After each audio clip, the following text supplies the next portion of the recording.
Others who would like to comment on this, on the policies, please.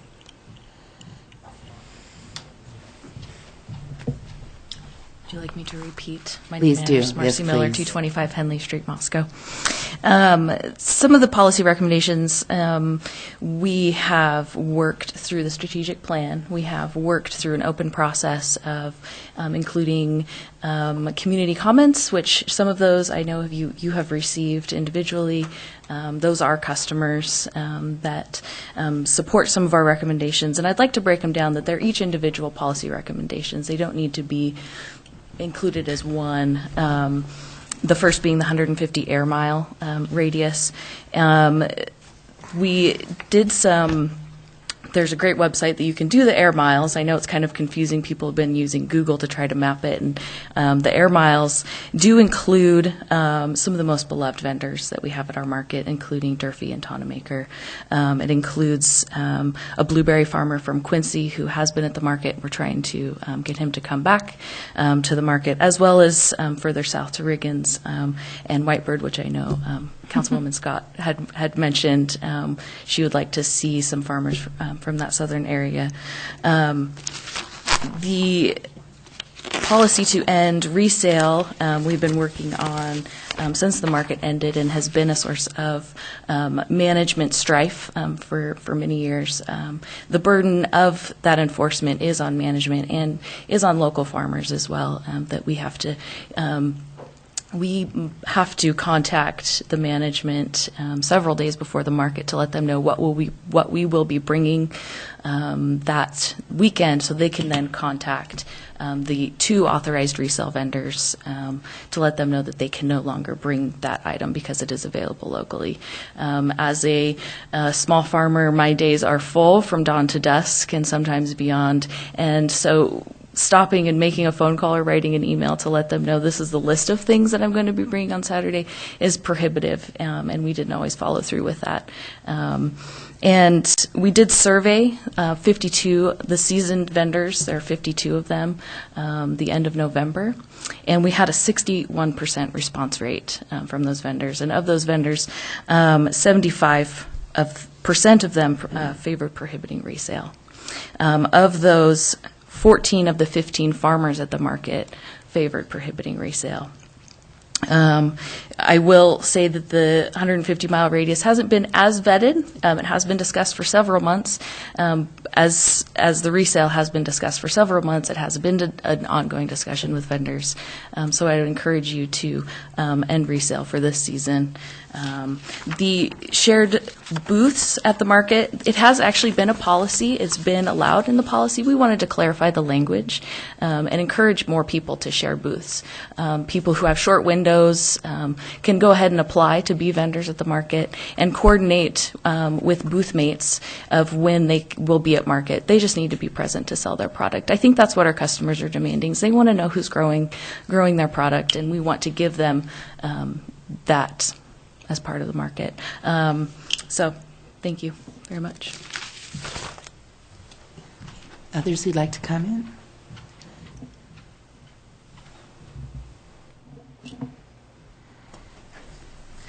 I'm especially curious about the reference to minor language changes to the policies. That was one of the recommendations as well. Somebody would like to clarify that. Do you know Russell? Russell Poe, 18 Empire Lane.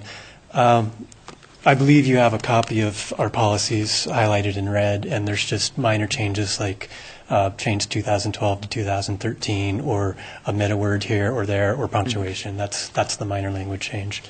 Okay. On the resale issue, I believe it is something that needs to be dealt with now, and if it doesn't, it'll be dealt with later. At some point, this market will get rid of resale. This is very common.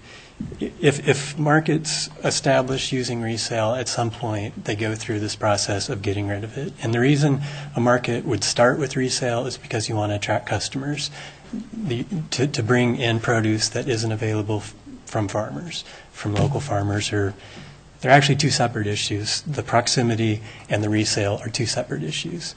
So I believe at this point we don't need resale to bring in the customers. We have plenty of customers, and we have plenty of produce. We discussed this endlessly with Mr. Zareski, and I think he came here with the idea that we had a really short growing season, and we don't. We have a fantastic growing season, especially when you count the LC Valley and the farms over in central Washington. We have something like 10 weeks of peaches. We have, I'll try to be as concise as possible, but the supply is not an issue, and if it is, once resale is ended, there'll be more demand, and there'll be a farmer that says, I can fill that niche. So I believe right now, by allowing resale, we're actually discouraging local production of certain crops. And by local, I mean a pretty broad definition, in any of the warmer growing climates.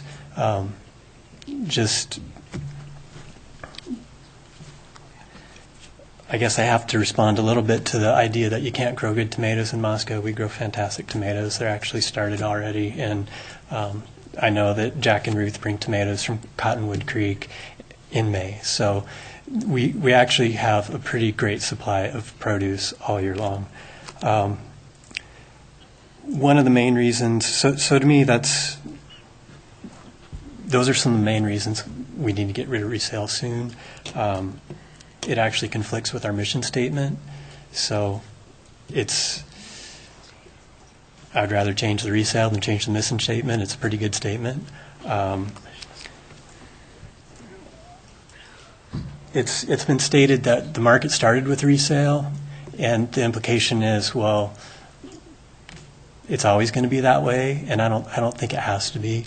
And actually, when we started to come to the market in 2001, resale was prohibited, but there was no enforcement of that.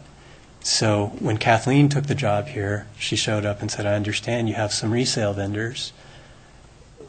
Let's create a policy that legitimizes that, with the understanding that over time we would phase them out.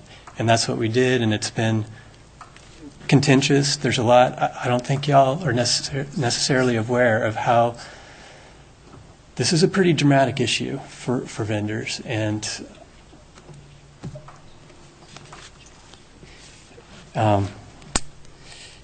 yeah, if it's not dealt with now, it's going to keep coming back to you. And I can't imagine that a commission will give you any other recommendation on this issue.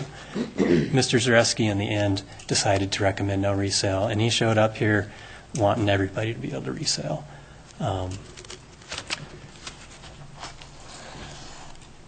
The last point I'll make on resale is that it's difficult and time-consuming to enforce.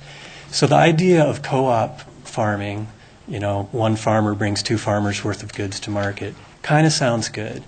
But the issue with that is it's easy to abuse. And actually, that's actually how Durfee, the deceased Durfee, that's how he qualified, or that's how he justified what he was bringing to the market, was that he was taking his produce to a warehouse that was a co-op, and then he would take somebody else's produce and bring it to market. So he's since passed on, and his grandson is taking over his business, has taken over his business, and he's actually indicated that he's ready to stop resale, that he has inherited a piece of the land, and that he's reorganizing it, restructuring it, and that he's happy to move on and just bring what he grows. So to me, that's a pretty great indication that times are moving on. And the last point is that resale causes a lot of tension between vendors and management. And we can try to mitigate that, but it's a really contentious, emotional issue. And it's not just about money. It's about what we want to see this community, how we want to see agriculture in this community. And so it's probably enough for me, but thanks for considering this. Thank you. Question, if I may. Please. Is that all right, Sure. Walter? For me, I suppose. I'm leaning towards Sue, which is not get into these weeds, but I can't help it. Management aside, what's wrong with adding more product to the market if it's not available locally. If you're not letting somebody go down to Rosare's and buy apples and bring them in here and sell them next to somebody that grows local apples, what's wrong with adding more product to the market from the consumer's point of view, not the vendors? I think from the consumer's point of view, maybe nothing, but I think there's potential for somebody to bring in cherries before they're ripe locally or within our region, allowed region, and people are burnt out on eating cherries by the time tana makers can show up with cherries for their 10-week season. Or, there's a people come to the farmer's market to eat what's in season, and when that season's preempted by somebody that's buying it off a warehouse somewhere on the Columbia, it kind of destroys the market for the people that are actually growing the food. And if somebody wants to buy, that's helpful. I appreciate it. And if somebody wants to buy those products, there's grocery stores. We used to have autos like that. That's a perfectly acceptable and proper role for a produce broker, but at a farmer's market, it's not, and we just don't need it anymore, I guess. Okay, thank you. Sentiment. Thank you. Please.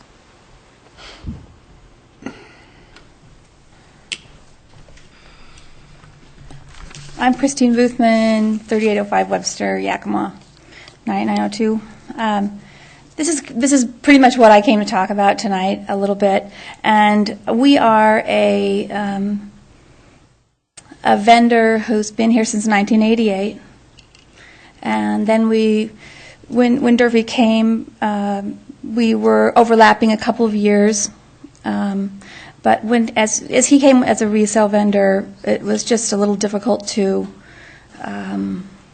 compete with the low prices that he had, and I had 7 little kids, and my sister had 5 little kids, and we just decided we're going to put this off for a while. And so then we came back later when our kids were a little bit older, and have been here now at this time 16 years as an every week full-time vendor in the second go-round. And so we have a farm which unfortunately is just outside the 150-mile border.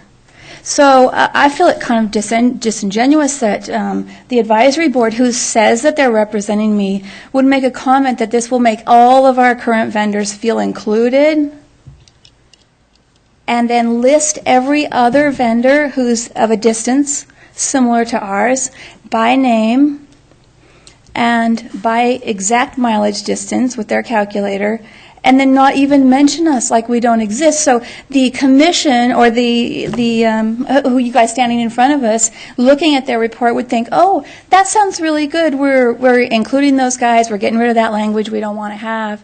And yet you should have a letter that I wrote in your packets that told a little bit about that, because it turns out that we're about 19 miles beyond the 150-mile limit. So I just put in a suggestion that perhaps if we wanted everybody to feel welcome, including one of your biggest longtime vendors, that we could change it maybe to 175.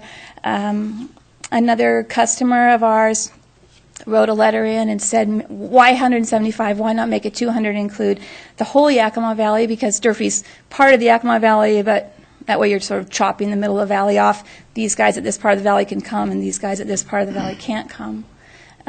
It being the garden of Washington.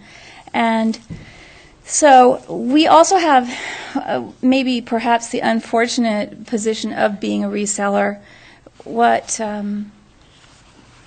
If you want to hear a little bit of perspective of it from our point of view, and in the year that Russell is talking about, we actually were doing a co-oping of a booth, and we had an 8th grade daughter and another big farmer who they've written about in their policy change also had an 8th grade daughter, and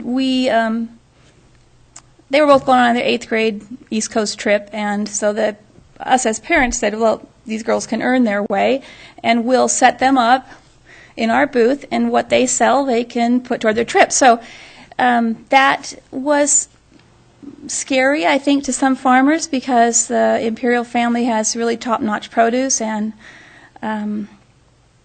so one of the things we said is, if you don't want this resale, why don't we just let the Imperials come in? They can set up their own booth, and we don't have to have any of the resale. But at the time, that was seeming to them to be more scary, to invite another farm in. And so, as a result, Kathleen came up with a compromise that she felt would work well, in that the Imperial stuff could come in and we would bring it. Still, we've always been in a same sort of a co-oping deal with this family. I don't think we really categorize as resellers like you might see at the Pike's Place Market, but working with one family.